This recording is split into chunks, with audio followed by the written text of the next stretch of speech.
Movimento uniforme, simplesmente MU.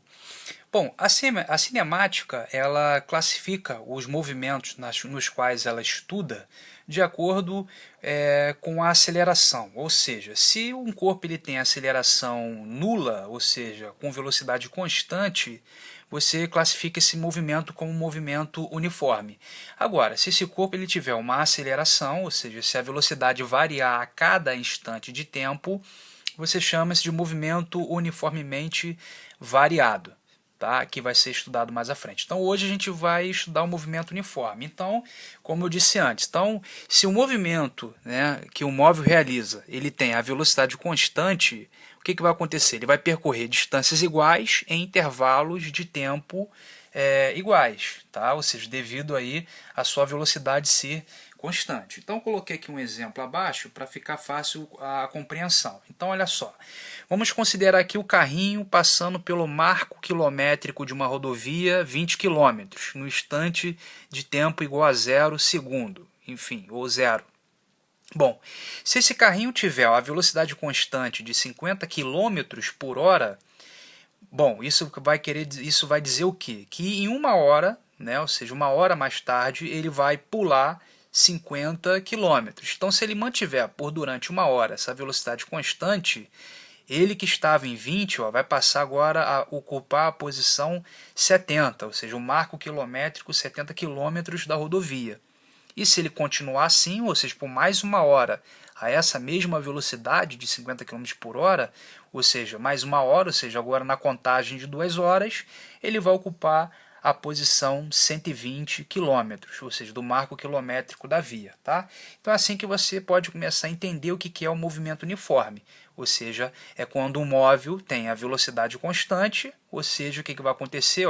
A cada intervalo de tempo igual, ele vai ocupar intervalos de distância também igual. Né? Aqui, 50, 50, ou seja, a cada uma hora contada. Tá? Bom, quando você quer expandir mais essas ideias, né, ou seja, olhar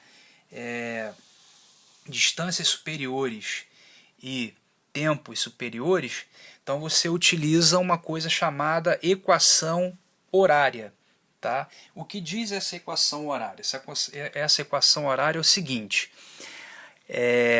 a posição final ocupada pelo corpo em movimento uniforme, ou seja, a posição final, ela é igual a quê? Ela é igual à posição inicial onde o corpo estava quando você começa a olhar para ele, para o seu movimento, tá? Mais a velocidade constante que ele desenvolve no seu movimento, tá? Vezes o instante de tempo contado. Tá? Então, pessoal, para aquele mesmo desenho acima, né, só voltando aqui, se você fosse aplicar essa equação horária para ele, você diz o seguinte, que o S0, que é a posição inicial, está aqui no 20 km. Por quê? No instante T0 é aqui onde você começa a olhar para o fenômeno, olhar para o corpo. Tá? Então, como ele tem essa velocidade constante, qual é a velocidade constante? 50 km. Então, esse aqui vai ser o V. Tá? E aí, por exemplo, você quer saber no instante de tempo de 2 horas, por exemplo, qual é a posição final que ele vai ocupar aqui? Aí você coloca, essa fórmula te responde isso aqui, desde que você trabalhe com esses dados, tá? S0 sendo 20 km, o V 50 km por hora, tá? E o instante de tempo sendo medido aqui em hora. Então ele te dá essa resposta. Tá? Se você olhar aqui, com 3 horas, você de cabeça você diz, ele vai estar ocupando a posição 170, beleza, essa fórmula também te daria essa mesma resposta. Agora, quando você for trabalhar com tempos superiores, como por exemplo, 10 horas, se ele mantiver por 10 horas essa velocidade constante, então já fica meio difícil você contando manualmente, então aí você recorre a essa fórmula, tá? Ou seja, essa equação função horária. Tá? E ela é como se fosse um GPS, pessoal, do corpo, do movimento do corpo com velocidade constante. Ou seja, você consegue localizar o corpo em qualquer posição, desde que você saiba dele, da onde ele partiu, que é a posição inicial, com que velocidade ele desenvolve, na condição da velocidade ser constante, e aí você sabe, né, e tem que saber o tempo, né, do movimento dele. Então você vai saber onde é que o corpo vai estar, tá certo? Agora, galera, olha só, uma coisa importante aqui. Repare que no exemplo do desenho acima, as unidades não batem com essas aqui, ó. Por quê? O tempo estava em hora, a velocidade em quilômetros por hora, né? A posição final e inicial em quilômetro, tá? Então, olha só, nós vamos trabalhar no sistema internacional de unidades, ou seja, ele padroniza, ou seja, ele estabelece que o instante de tempo tem que ser em segundos e não em hora, tá? A velocidade tem que ser em metros por segundo e não em quilômetros por hora, tá? Como estavam no desenho. E tantas posições inicial e final devem estar em metro e não em quilômetro, como estavam no desenho, tá? Só chamando atenção para isso. Então a gente vai trabalhar no sistema internacional de unidade, tá bom? Vamos ver mais aqui. Bom, então essa aqui é meio que reforçando, né, o desenho lá acima, só que agora com valores sem, aliás, com os componentes da fórmula sem valores. Então, galera, é o seguinte, ó, a posição inicial S0 é quando o corpo está no instante inicial, que geralmente é zero. Se você começa a contagem a partir do zero, então você olha para ele nessa posição. Então, se ele desenvolve uma velocidade constante, tá? Então ele vai ocupar uma posição final dentro de um instante-tempo, tá? Final nesse caso, né? O instante-tempo contado aqui dessa fórmula, tá certo? Vamos lá. Então, pessoal, dentro do movimento uniforme, tá? Ele pode ter as seguintes denominações. Se a trajetória for retilínea, ou seja, se o corpo estiver em movimento em uma linha reta, você diz que o movimento é dito movimento retilíneo e uniforme, tá? Já que a trajetória é uma reta. Agora, você tem situações onde os corpos podem fazer uma trajetória circular, ou seja, desenhando uma circunferência.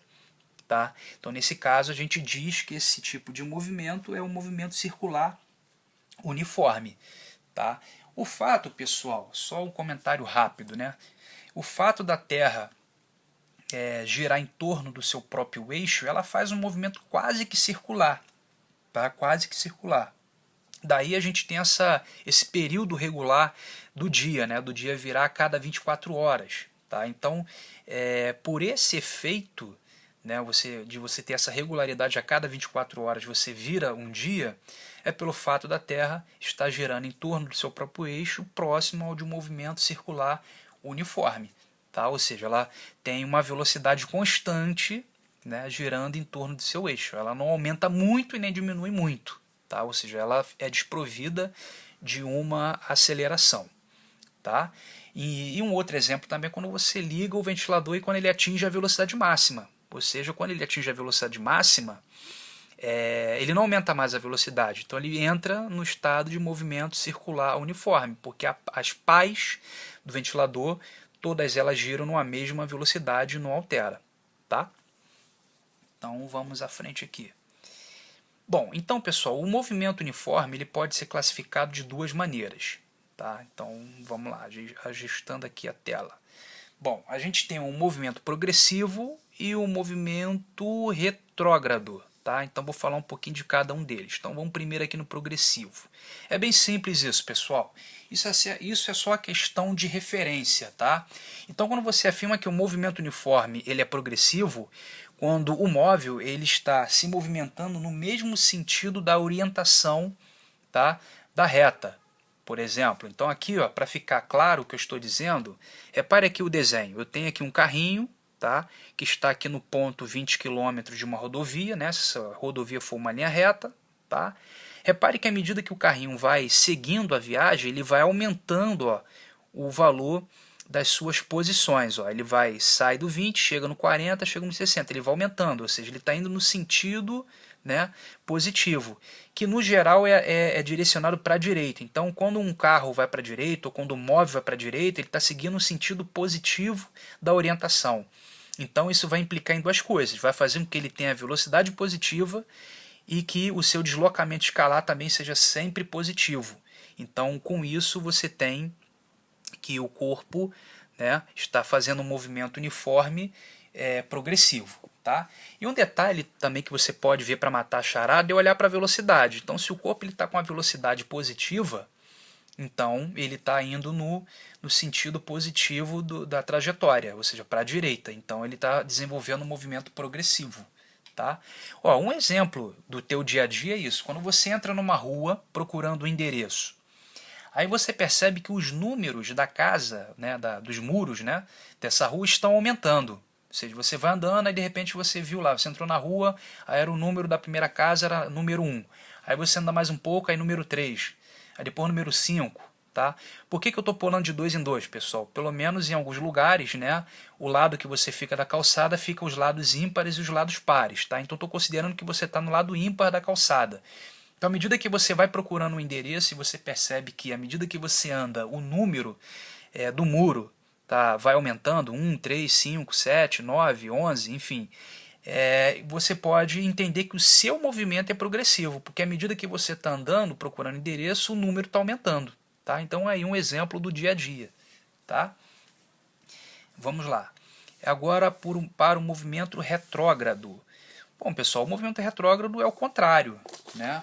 Então, para ficar claro aqui a explicação, vocês estão vendo um carrinho, ó, agora se movimentando no sentido contrário do sentido adotado, que é o sentido positivo, que é o sentido para a direita, né? Ou seja, à medida que ele vai avançando, ó, o seu posicionamento vai diminuindo.